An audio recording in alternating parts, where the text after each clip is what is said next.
Hi, I'm Lisanne Miller with W, Cushing and Company, and this is October's third Thursday with Lisanne. I'm brought to you with W, Cushing and Company and Rug Hooking Magazine. This is the latest issue of Rug Hooking Magazine, and it's a great issue. The cover is a pattern called Duncan. It is a Pearl McGowan pattern. There are beautiful renditions inside, all different types. It's a great magazine. Make sure it's in your stash. So today I am changing what we are working on. I'm working on the Celtic Pumpkin based on a lot of input. That's what you wanted to see. This is going to be a two-part series. In November I'm going to finish it by lacing it onto a canvas, and then the second part of November's third Thursday with Lisanne, I am going to do how to hook a leaf without drawing a leaf. Okay? So here is our Celtic Pumpkin. I didn't expect how many people loved it. I was hooking it on the way to the Kansas City biannual, so I didn't help Ron drive, and it worked pretty good. But this is it hooked, and I want to go over the pumpkin itself. Here is the pattern. This is on bleached linen. I have it on bleached linen because I did not intend, I'm not going to hook the background. That's one of the options I'll go over. But we tried to make this a little easier for you. This is a little different from our other Celtics because we do have space in between, and that space in between these knots is very, very important. So we have put the L's in for light. Doesn't mean you have to use the light there, but this is just your color. Consider it color number 1.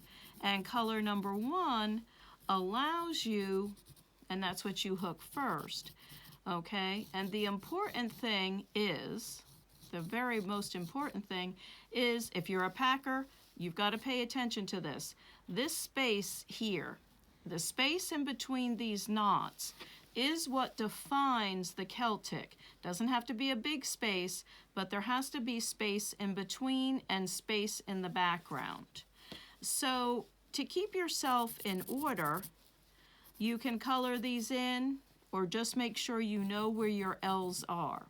Now, when you are getting ready to hook this, we don't start from the outside and go in. We start from the inside and we go out. Direction of hooking, one of the tools in our tool belt, very important. So you outline, you come in here, you outline, and you make sure that's curved. Make sure this is curved, and you follow it through. You can hook it in an 8, a 6, or a 4. That's up to you. I don't know if I would go any larger, like an 8.5 or a hand torn. I don't know if you would lose the Celtic braid with that. So the space in between, you hook the first color, all of the first color. Then you hook the second color, all of the second color. If you are going to put background in, the background goes in last, and I'll explain that in a second. So we start here in the center, we go out to the two sides. Now, very important, these two do not line up perfectly with this. They're not supposed to. This helps to wrap the Celtic. When I drew it, it's got to do it that way. They're a little bit, they may not even be even across, they're not supposed to be. It wraps the pumpkin.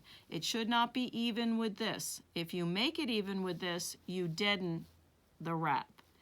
These two, of course, are not even here, and they fall where they are so that they continue the outside wrap. Okay, so why is the background hook last? It's hook last. It can be hooked in a 6, it can be hooked in a 4, but you don't want it to overpower your Celtic knot.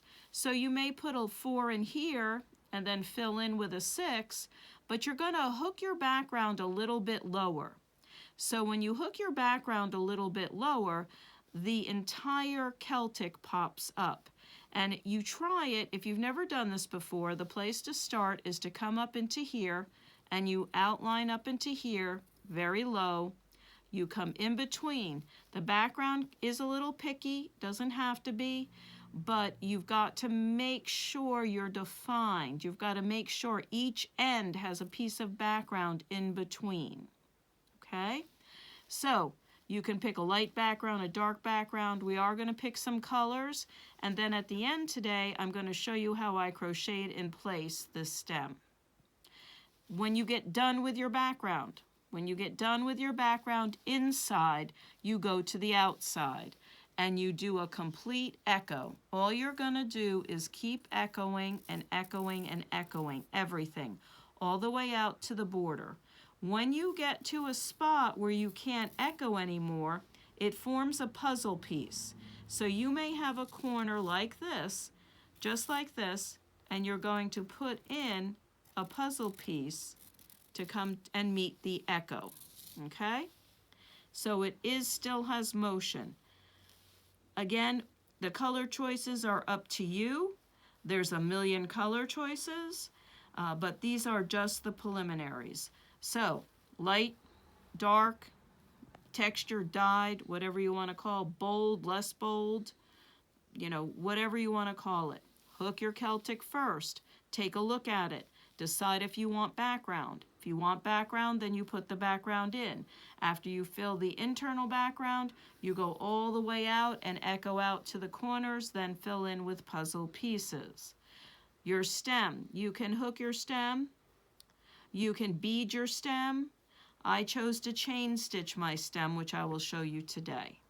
Okay, let's get to the fun part. Here is one already hooked.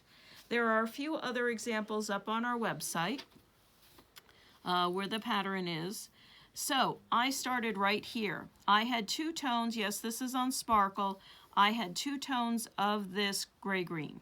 So I have a darker one and a lighter one. It was mottled. It was not solid.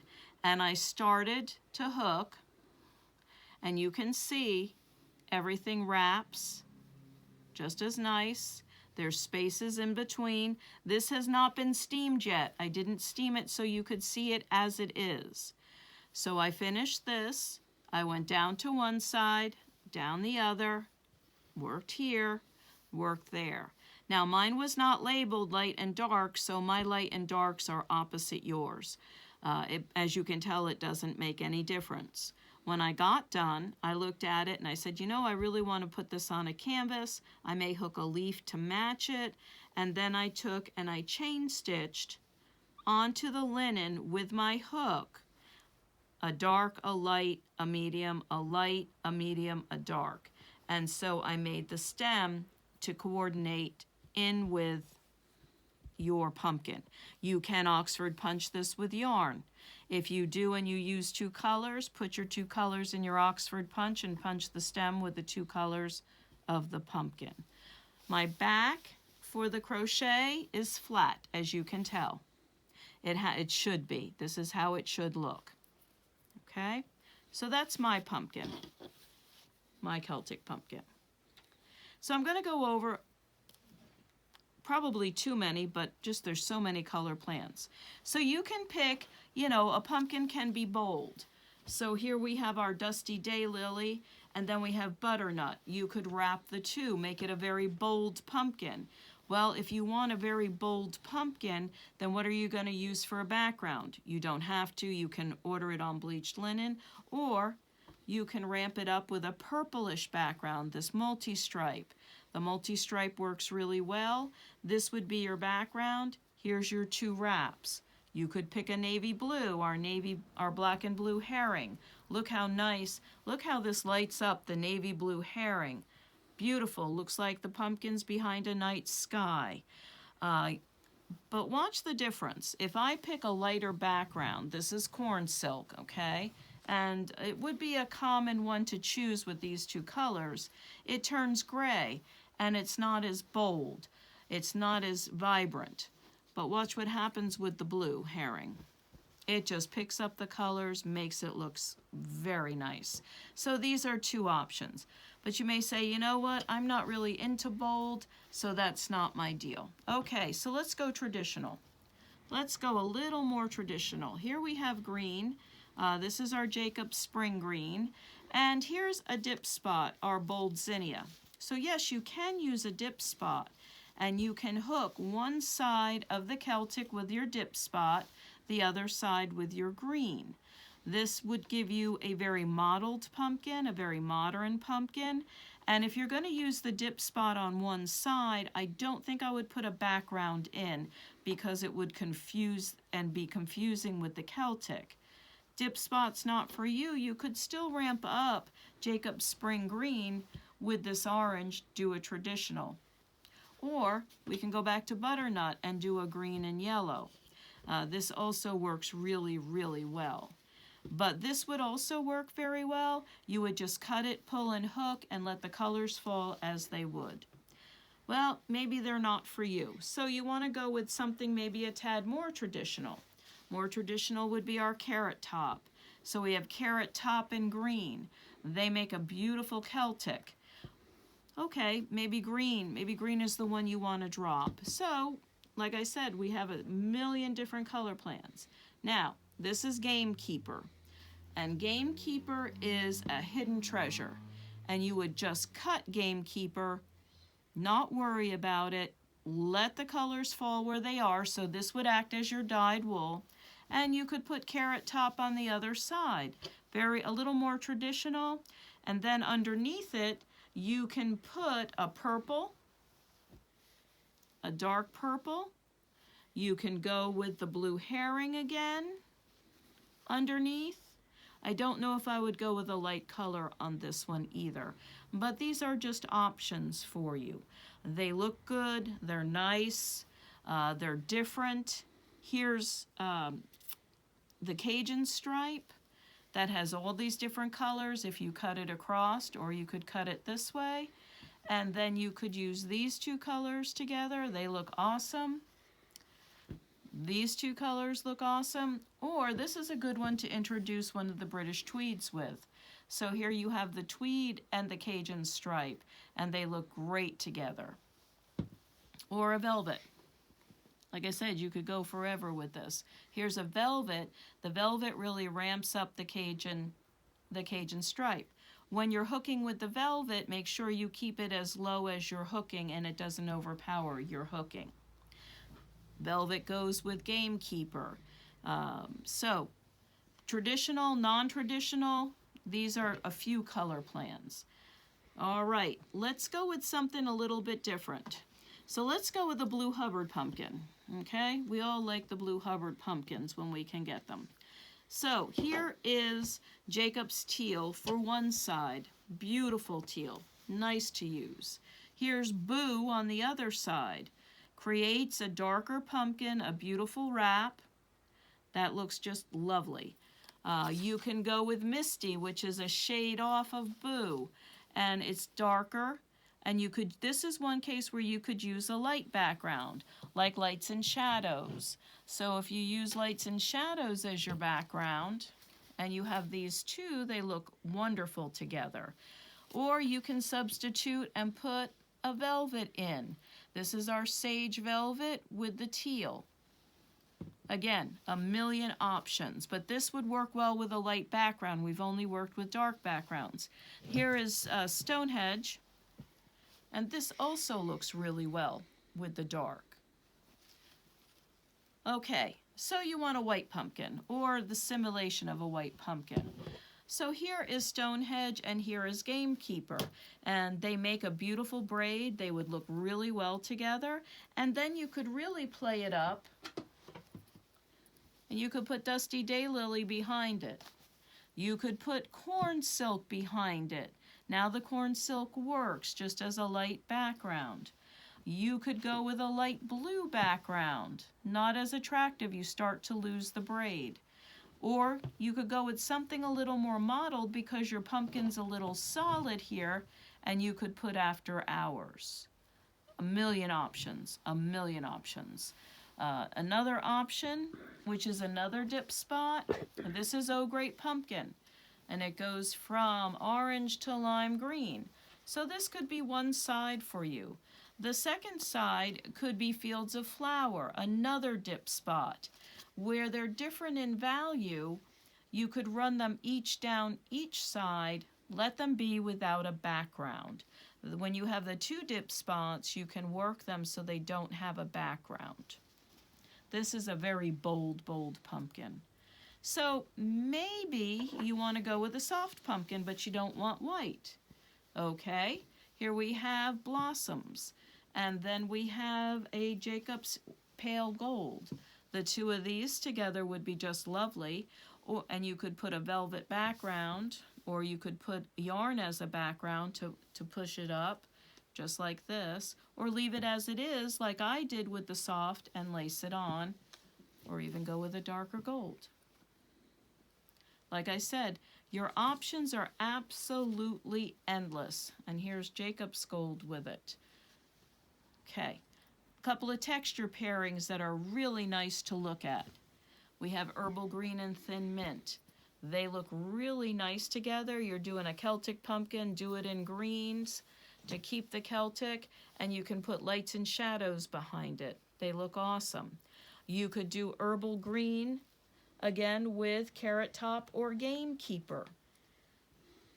So it doesn't have to be dyed, it doesn't have to be textured, it can be a mix, it can be whatever is in your stash. So we have so many options, you have so many options with all the fall colors, it's unbelievable. But it's up to you what you choose to do. Also, I'd like to look at the yarns for a second, and I do want to grab two more, because these really make a nice pumpkin as well. So, here's the golden check, and here's corn. They make a nice pumpkin, or if you wanted a darker one or more green, you can add this to this, so it's up to you. Like I said, all these, there isn't an ugly one in the bunch. So, let's go over to yarns, because you can punch it or you can hook it with yarn. This is our new Dayglow yarn, which has highlights. Even if you're hooking pumpkins, these put the seams in really well. They look really neat with the lime green. You could do a Celtic into this like that. You could do a Celtic with this. You could actually pair a Celtic and do blossoms with this to pick up the other colors. Or if really Dusty Daylily really has what you're looking for, you can do the two wraps in this or use this as your background, because it has the orange, the lime green, and a tad of pink. This is one of our fall yarns, our hand-dyed fall yarns. It's got all the colors in it. You can pair it with the orange velvet. You can pair it with the brownish tweed. If you wanted a white and green pumpkin, here we go. White and orange pumpkin, there you are. So, endless, absolutely endless what you can do. It's up to you.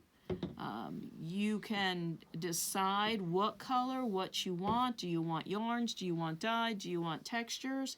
I mean, we could go on for hours on it. If you need recommendations when you're going to hook it, let me know. I'd be happy to help you with it.